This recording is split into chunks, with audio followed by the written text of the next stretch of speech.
हमारे साथ बातचीत करने के लिए मौजूद हैं भाजपा विधायक विनोद चमोली जी। उनसे बातचीत करने से बहुत बहुत स्वागत है आपका चैनल पर। हाँ जी, नमस्कार। सर, देहरादून में लगातार घटनाएं बढ़ रही हैं, एक के बाद एक आपराधिक घटनाएं सामने आ रही हैं। सरकार के सामने भी एक बड़ी चुनौती है ये। देखिए, ये बड़ी चिंता का विषय है और मैं ये देख रहा हूँ कि आपराधिक घटनाओं में तेज़ी आई है। और अभी जो घटना एसबीटी में बता रहे हैं उसमें जानकारी ये मिली है, जो व्यक्ति वहाँ मारा गया है वो हिस्ट्री सीटर है, उसके ऊपर बहुत सारे केसेस हैं और कहीं जमशेदपुर का उसको बताया जाता है। तो इससे ये भी समझ में आ रहा है कि बाहर का अपराधी भी उत्तराखंड में सक्रिय है, जिसके कारण ये आपराधिक गतिविधियाँ बढ़ रही हैं। तो अपने आप में सरकार के लिए एक चुनौती है और उत्तराखंड का अमन चैन छिन रहा है। तो मैं समझता हूँ कि सरकार को थोड़ा सा पुलिस को के हाथ खोलने पड़ेंगे, को फ्री हैंड देना पड़ेगा, किसी भी तरह से वो अपराध को नियंत्रित करे। और ये खुली चुनौती है सरकार के लिए, मैं ऐसा मानता हूँ, और इससे हमको निपटना पड़ेगा। सर, चुनावी वर्ष शुरू हो गया है और तमाम तरह की बयानबाजी शुरू हो गई है। राजनीतिक दृष्टिकोण से देखें तो कई मुद्दे सामने आ रहे हैं और मुस्लिम यूनिवर्सिटी का मुद्दा जो है वो एक बार सामने आया है, जो आईएमए के पास जगह देखने को मिली और उसके बाद जो है पूरी तरीके से उसमें बयानबाजी शुरू हो गई। आप पूरे मुद्दे को किस तरीके से देखते हैं इसको? देखिए, इस मुद्दे को अगर समझना है तो दो विषय पकड़ने पड़ेंगे। पहले तो 2022 में जब चुनाव चल रहे थे उस समय ये विषय सहसपुर विधानसभा से प्रारंभ हुआ था। सहसपुर विधानसभा में एक कैंडिडेट जो अकील अहमद संभवत उनका नाम है, उन्होंने पर्चा भरा था कांग्रेस के अगेंस्ट में। कांग्रेस के ही कार्यकर्ता थे। बाद में उन्होंने विड्रॉल किया था और भरी सभा में उन्होंने ये कहा कि मेरी कांग्रेस के प्रभारी और माननीय हरीश रावत जी से बातचीत हुई है और उन्होंने मुझसे वादा किया है कि हम सहसपुर विधानसभा में मुस्लिम यूनिवर्सिटी बनाएंगे, इसलिए मैंने विड्रॉ किया है। उस बात को आज तक कभी भी हरीश रावत जी ने डिनाई नहीं किया कि साहब ऐसा नहीं हुआ था या मैं मुस्लिम यूनिवर्सिटी के विरोध में हूँ, ऐसा कभी उन्होंने नहीं कहा। तो उस समय ये विषय आगे बढ़ा था और मेरी विधानसभा में भी चंद्रमणि खालसा की जगह है, वहाँ पर एक जनसभा हुई थी कांग्रेस की। उस जनसभा में भी ये विषय आया। तो जब ये विषय आया तो वहाँ के लोगों में बड़ा पैनिक था कि साहब यहाँ मुस्लिम यूनिवर्सिटी बगल में खुल जाएगी तो क्या होगा, क्योंकि डेमोग्राफी चेंज का विषय भी रहता है। तो वहाँ लोगों ने मुझसे अप्रोच किया, फिर मेरी भी वहाँ जनसभा हुई थी और मैंने उनको एश्योर किया था कि जब तक हम लोग हैं हम ऐसा नहीं होने देंगे। और सौभाग्य ये रहा कि कांग्रेस नहीं आई तो मामला वहीं रुक गया। अगर आती तो हो सकता है ये बात आगे बढ़ती मुस्लिम यूनिवर्सिटी वाली।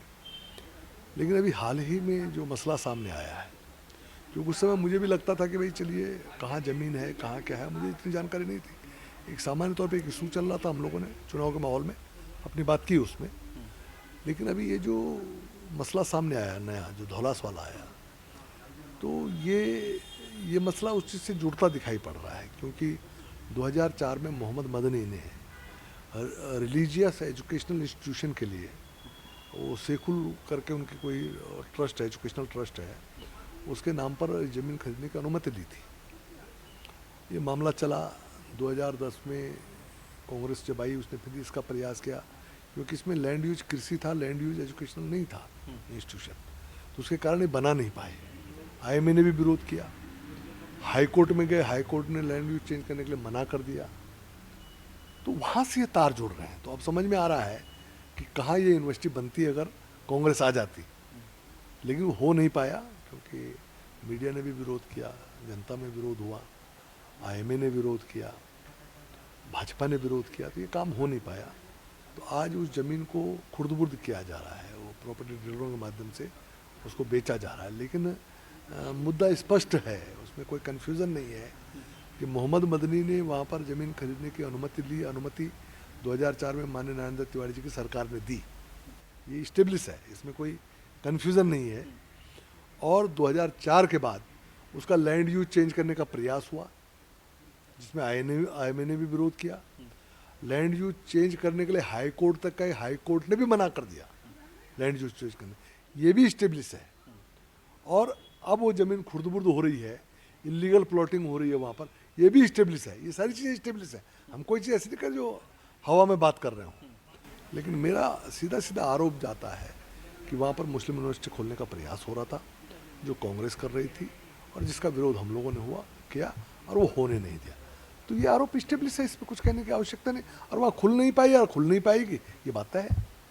लेकिन सर जिस तरह से ये चीज़ें अब दोबारा शुरू हुई, ये आरोप शुरू हुए, मुस्लिम यूनिवर्सिटी का मामला सामने आया, तो अब एक पोस्ट हरीश रावत की ओर से की जाती है। वो कहते हैं कि जो है ताबीज़ बनाकर गले में भाजपा के नेताओं को बांध लेना चाहिए, ताकि और अन्य मुद्दों से जो है जनता का ध्यान भटकता रहे। कोई हम जनता का ध्यान नहीं भटका रहे हैं भाई। इशू सामने आएंगे तो बोलेंगे ना, एक जिम्मेदार राजनीतिक दल है, सरकार चला रहे हैं। अगर मीडिया हमसे सवाल करेगा तो जवाब तो देंगे ना, जो हुआ है उसका विश्लेषण तो करेंगे ना। हम विश्लेषण ही कर रहे हैं। और हरीश रावत जी के बारे में जो जो जो आपत्ति मुझे रहती है कि भाजपा वालों के गले में अगर डालो तो रुद्राक्ष की माला डाले ना, हाथ में कलेवा बंधवाए ना। हम तो सनातनी हैं, हमको ताबीज क्यों पहनाना चाहते हैं? मतलब उनको ताबीज पर ही विश्वास है, मुस्लिम रीति रिवाजों पर ही विश्वास है, उनको अपने सनातन पर विश्वास क्यों नहीं है? अगर उनको पहनाना है और उनको अपनी बात कहनी है तो भाई हमें रुद्राक्ष की माला दे दे, हम पहन लेंगे, क्या दिक्कत है? हमारे हाथ में कलेवा बांध दे, हम बांध लेंगे।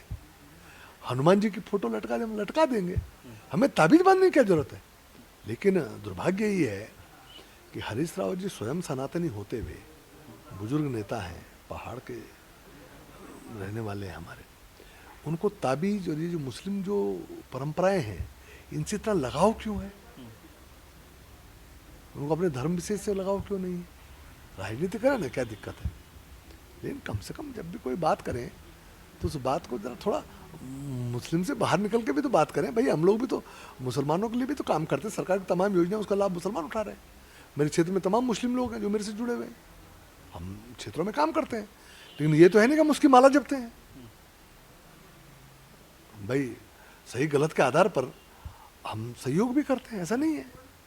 लेकिन आप उसी की माला जपने लग जाएं और रुद्राक्ष की माला छोड़ दें, ये बात समझ में नहीं आती।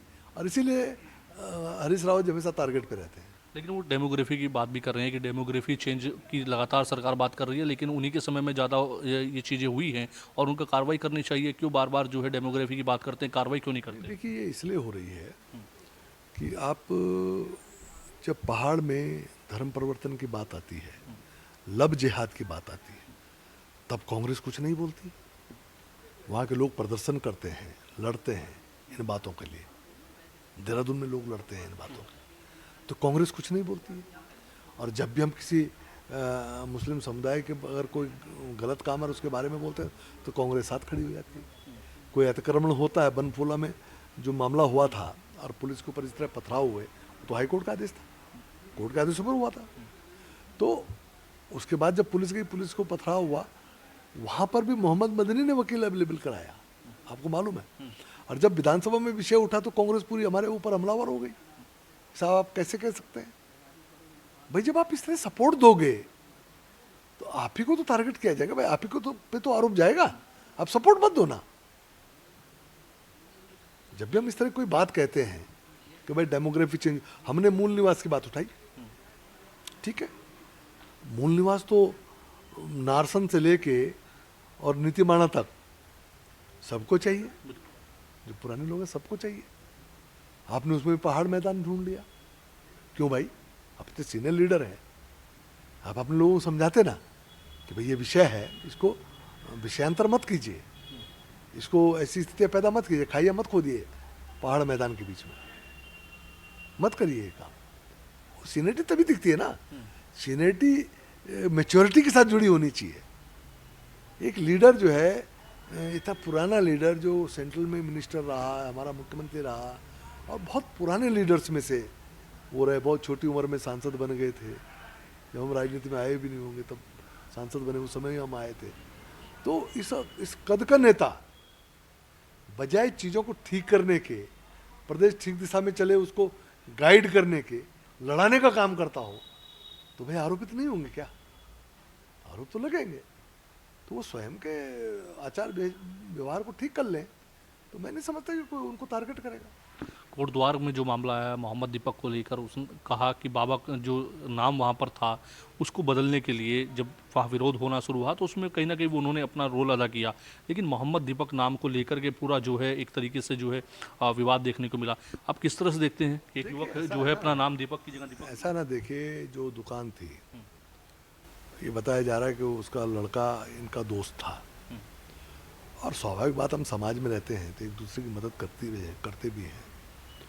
और धर्म के आधार पर एक दूसरे में भेद नहीं किया जा सकता जब हम लोग बहुत लंबे समय से एक साथ रह रहे हैं। लेकिन मदद करने के लिए मोहम्मद बनना पड़े, ये बात मेरे गले नहीं उतरती। मैं दीपक कश्यप भी मदद कर सकता था, मोहम्मद दीपक बन के मदद करनी पड़े, इतना कमज़ोर कम से कम सनातनी नहीं है।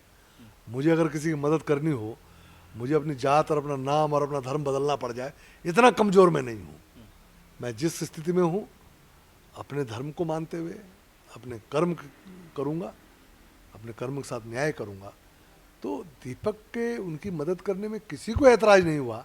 ऐतराज़ इस बात से हुआ कि आखिर हमारे बच्चे किस ओर जा रहे हैं कि एक दोस्त की मदद करने के लिए उनको मोहम्मद बनना पड़ रहा है। और फिर वो बन गए थे, चलो ठीक है। अब राहुल गांधी उसको ट्वीट करके हीरो बता रहे हैं, कांग्रेस के लोग पीछे से खड़े हो रहे हैं, तमाम मुस्लिम लोग उसके आर्थिक फंडिंग कर रहे हैं, ओवैसी जैसे लोग कह रहे हैं साहब ये तो इसको तो हम सम्मानित करेंगे। आप क्या करना चाहते हैं? इस देवभूमि को क्या बनाना चाहते हैं हम? अरे इस देवभूमि का देव तो बचेगा कि नहीं बचेगा? तो मैंने इसीलिए एक नारा दिया बाकायदा कि अगर इस देवभूमि का देव तो बचाना है तो कांग्रेस को मिटाना होगा। जब तक कांग्रेस खड़ी रहेगी, इस देवभूमि का जो एसेंस है, जिसका देवत्व है, जो आत्मा है, वो नहीं बच पाएगी, वो दूषित हो जाएगी। तो कांग्रेस से निजात पाना पड़ेगा हमको, तब जाके इस प्रदेश को हम बचा पाएंगे। सर यूसीसी को 1 साल हो गया है, 1 साल को लेकर के कार्यक्रम भी आयोजित किया गया। उसके साथ साथ जो है लगातार जो है भारतीय जनता पार्टी यूसीसी के फायदे भी बता रही है, लेकिन कांग्रेस अभी भी वही स्टैंड किए हुए है लिविंग रिलेशनशिप पे। उनका कहना है कि लिविंग रिलेशनशिप जो है वो उत्तराखंड के लिए ठीक नहीं है। देखिए, कांग्रेस को यूसीसी का विरोध करना है, उनका राष्ट्रीय एजेंडा है, वो यूसीसी का समर्थन नहीं करते हैं। तो उसमें उन्होंने एक चीज़ निकाली है कि साहब लिविंग रिलेशनशिप पहाड़ के जो हमारी संस्कृति है उसके अनुरूप नहीं है। ये मैं भी मानता हूँ नहीं है। लिविंग रिलेशनशिप को हम कहीं भी सांस्कृतिक और सामाजिक दृष्टि से उसको ठीक नहीं मान सकते, हम भी नहीं मानते। लेकिन लोग लिविंग रिलेशनशिप में रह तो रहते। तो हमारे संविधान की भावनाएं हैं कि अगर कोई लिविंग रिलेशनशिप में रह रहा है, अब कोई लड़की मान लो बरसों रही और उसके बाद आपने उसको एकदम से छोड़ दिया, सड़क पर खड़ा कर दिया जाके, उसके राइट्स का क्या होगा? और मान लो उनके साथ उनके कोई जैविक पुत्र या पुत्री पैदा होते हैं लिविंग रिलेशनशिप में रहने के बाद, रह तो रहे ना, लीगली नहीं रह रहे हैं, इलीगली लोग रह रहे हैं। तो अगर इस पर कानून नहीं बनेगा तो वो उन बच्चों का भविष्य क्या होगा? लिविंग रिलेशनशिप में जो लड़की रिलेशनशिप में रह रही है उसके हक हकूक़ भी सुरक्षित किए गए हैं, उनके द्वारा उत्पन्न जो संतान है उसके हक हकूक़ भी सुरक्षित किए गए हैं, और लिविंग रिलेशनशिप को हतोत्साहित भी किया गया है। अब दूसरा एंगल देखिए ना उसमें कि आपको रजिस्ट्रेशन कराना पड़ेगा, मतलब आपका रिलेशन एक्सपोज हो जाएगा, पब्लिक हो जाएगा। आपका अगर ये रिलेशन पब्लिक हो जाएगा तो आपके पेरेंट्स को भी पता चलेगा, जहाँ आप रह रहे हैं उनको भी पता चलेगा। और ये कभी और आदमी कभी ये नहीं चाहता, तो लिविंग रिलेशनशिप इससे जो है हतोत्साहित होगी, लोग इससे दूर भागेंगे। तो उसको हतोत्साहित करने की दृष्टि से सब हुआ है। और मैंने तो एक कदम और आगे बढ़कर बोला है कि अगर प्रोविजन किए जा सके तो उनके माँ बाप से भी अंडरटेकिंग लेनी चाहिए। मेरा ऐसा मानना है। और इसमें यह भी है कि उनके माँ बाप को भी इन्फॉर्म किया जाएगा। तो ऐसे में लिविंग रिलेशनशिप हतोत्साहित होगी कि नहीं होगी? और अभी तक अगर आप मान लो इस पर कानून नहीं था, पब्लिक डोमेन में चीज़ थी नहीं, तो लिविंग रिलेशनशिप में लोग रह रहे थे ना, चोरी छुपे रह रहे थे। अब तो खुलकर आना पड़ेगा ना, खुलकर आने के लिए साहस चाहिए, परिवारों की सहमति चाहिए, समाज की स्वीकृति चाहिए। तो कहीं ना कहीं हतोत्साहित होगा। तो इस एंगल से देखना चाहिए, मेरा मानना। बीबी राम जी को लेकर के जो पंचायतों पर जाकर के लोगों के साथ संवाद करने का कार्यक्रम है, उस पर बीजेपी किस तरह से अब आगे की रणनीति तैयार कर रही है? नहीं, बहुत अच्छा कार्यक्रम हमारा चल रहा है और हम लोगों को बता रहे हैं कि जो विकसित भारत जी राम जी हमारा अभियान है उससे क्या क्या फ़ायदे हैं, और 2047 का जो रोड मैप है वो इसी से होकर जाता है। इससे हमने ग्रामीण अर्थव्यवस्था को बेहतर करने का प्रयास कर रहे हैं। ग्रामीण क्षेत्रों में जो इंफ्रास्ट्रक्चर खड़ा होना है अस्थायी रूप से, वो इसका हिस्सा है। रोजगार के अवसर हमने बढ़ा दिए हैं, वो इसका हिस्सा है। करप्शन न हो उसके लिए हमने व्यवस्था बनाई है, वो रिफॉर्म्स हमने इसमें किए हैं, वो इसका हिस्सा है।